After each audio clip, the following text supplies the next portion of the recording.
in the order of service. We are honoured to have the presence of Mr. Musadik Malik, who I'd like to invite to the stage.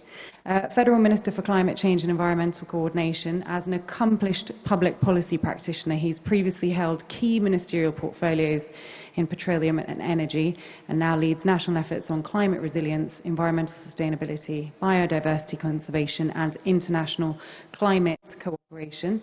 He should be with us shortly to give us his thoughts. Thank you so much.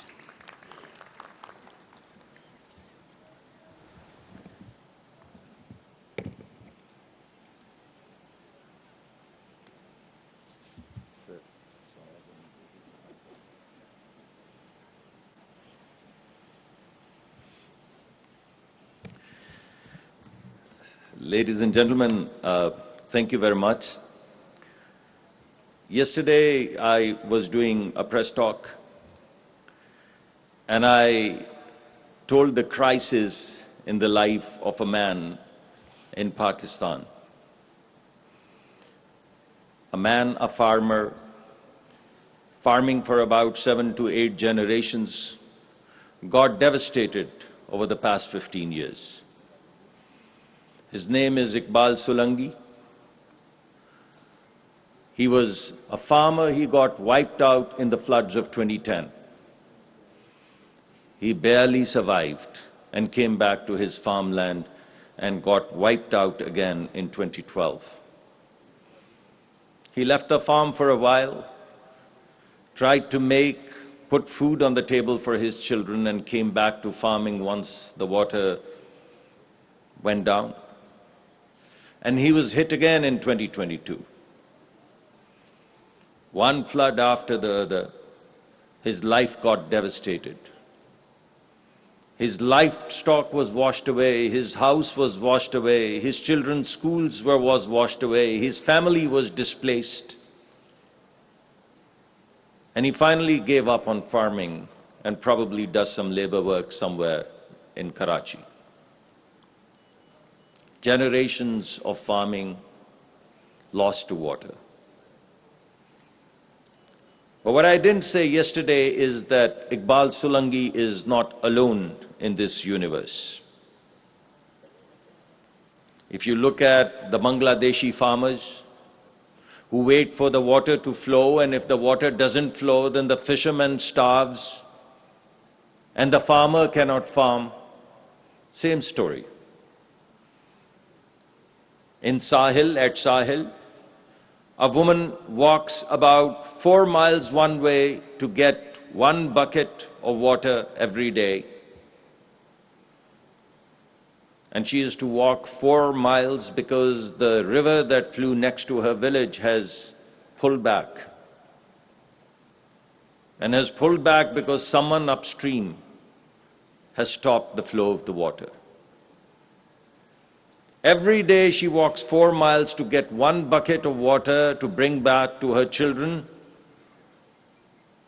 This is what she did yesterday. This is what she's doing today. And this is what she would be doing tomorrow. This is not a crisis in her life. This is her life. This is her life. And the Niles and the Tigris marshes and the story of the once Aral Sea. It's the same story.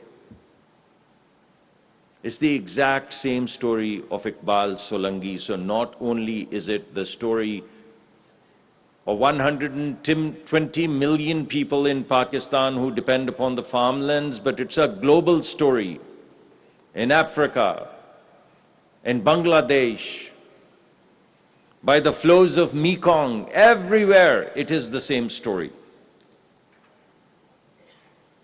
We look at this story either as floods or droughts. But what we don't look at it is that it's not just the story of floods or scarcity of water.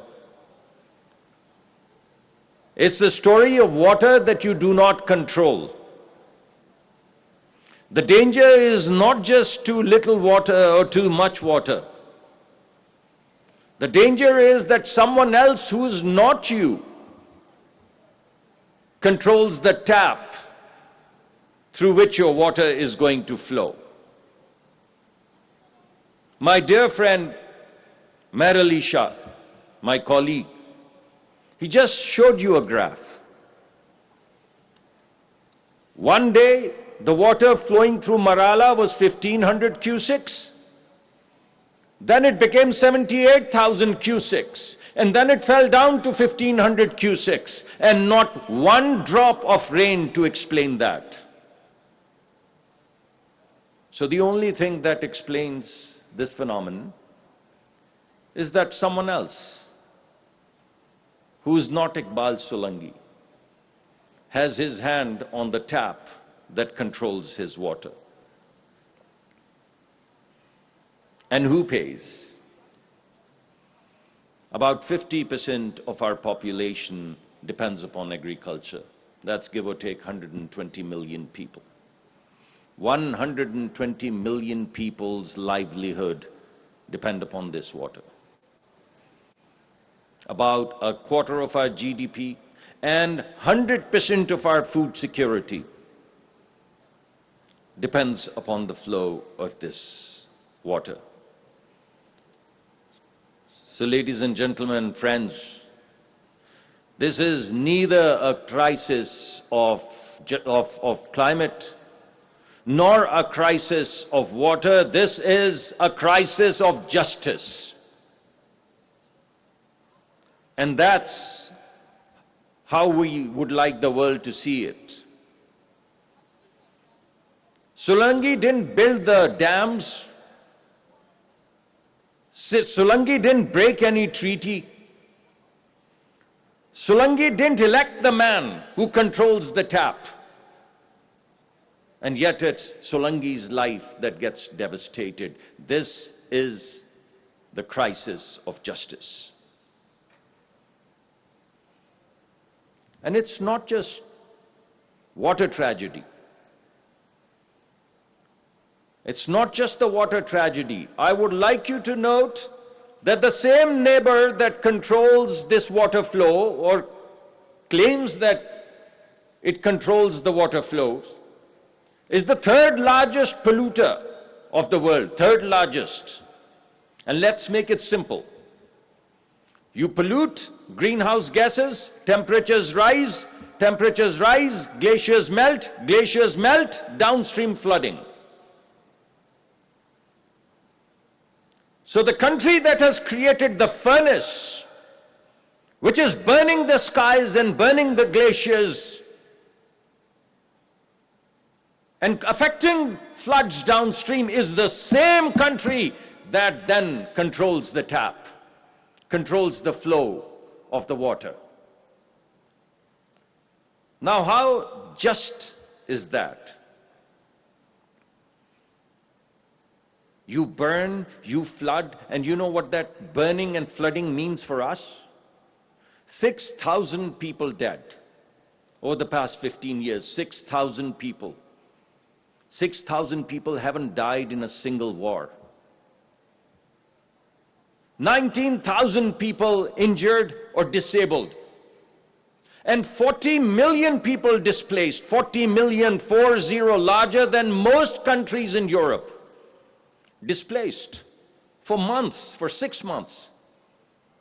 And if they're displaced for 3 months, 90 days, given our demography, 1.8 billion school days are lost. Imagine your child not going to school for 1 month. 1.8 billion school days lost. Because someone else decides when the water is going to flow and flood you. Someone else decides when the water is going to be stopped to the extent that your soil cracks because of dryness and is rendered useless forever. Someone else decides that. That is the crisis that we are talking about today. We have a treaty for this. We call it Indus Waters Treaty, which is why we are all here today. When you want to test law, you test the law at its weakest point, not the strongest point. And this treaty is one of the strongest treaties of the world, not the weakest treaty. Let me say it again. If you want to test a policy or you want to test a law, you test it at its weakest point where it breaks to make sure that the justice is delivered.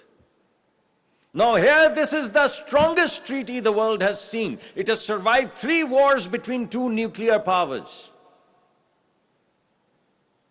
If this treaty doesn't hold, ladies and gentlemen, no treaty in the world is worth the weight of the paper on which it's published. No world order post-Second World War holds today if this treaty doesn't hold. Because the order that we created after the Second World War, it all came out of these treaties. So what is the value of a treaty if one powerful country, and we don't consider them powerful, but one powerful country one day gets up and says, the treaty, well, it may well be, but it doesn't apply to me. And I unilaterally put it in abeyance or suspend it or walk out of it. This is what previously led to genocides.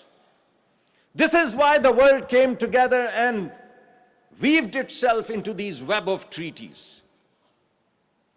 And one of the strongest treaties in the world, one country just gets up and says it doesn't hold anymore.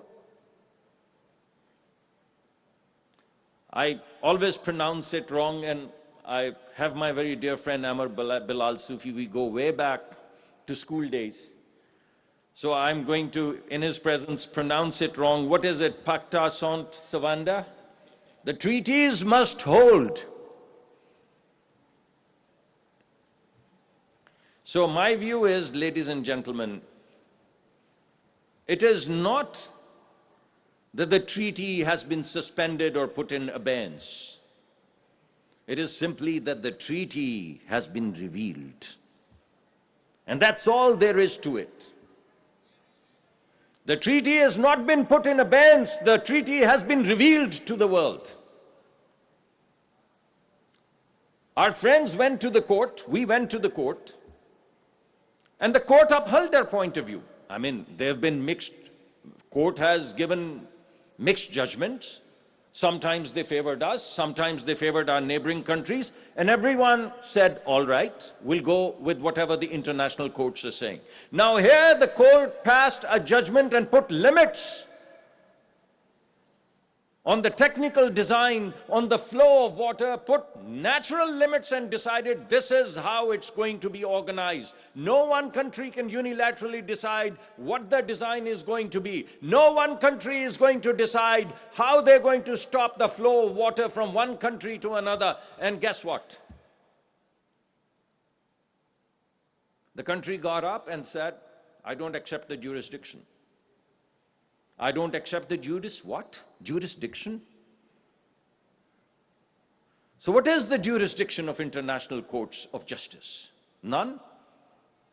So does it mean tomorrow anyone can get up, any nuclear state can get up and say, hell be upon you, I don't accept your jurisdiction, I don't accept the world order, I don't accept treaties, I don't accept rights, I don't accept justice. I just don't accept. So, ladies and gentlemen, to me, the treaty has been revealed. And in that, all treaties of the world have been revealed. So this is not a message for us. We can take care of ourselves as we have seen. No one can stop our water. But what about the rest of the world? If this precedent has been set, and if the new world order is in accordance with this new precedent, then what about the rest of the world, is my question. The water that flows through the Netherlands is French water, is Swiss water, and is German water before it becomes the Dutch water. So what about that? The water that goes to Portugal is Spain's water. What about that? So essentially, this new order that is being proposed is that no downstream country in the world has any water rights. This is not Pakistan's case. This is the case and test for water rights for all downstream billions and billions and billions of people who live downstream. It's a decision whether they're going to have, as our neighbors say, a drop of water flow through their country. That's the test that we're putting to the table today. Whether it's Hungarian Tiesa, which was poisoned in another country, or it's Niles, or it's Dunabe, which goes through 19 different countries. Every country is downstream of some other country. So no country in the world after this has any rights to water. And no recourse either. Because any country can get up and say, I don't accept the jurisdiction.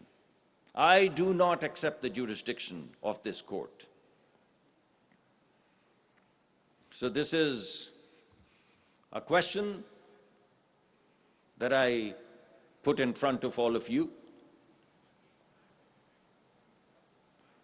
Every other element of the world, you have organizations and laws that govern trade.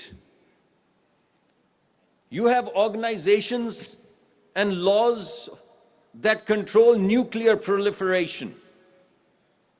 And you have no laws for water. You have no laws for agriculture, for food, for drinking water. What are you going to trade? What laws? So what am I urging us to do in our togetherness, all of the international experts today? No more declarations. It's tiring to go to these United Nations fora and come up with one declaration, non-binding declaration after another. There must be a covenant which has political consequences, which has economic consequences, which has diplomatic consequences. So rise now, or hold your peace forever.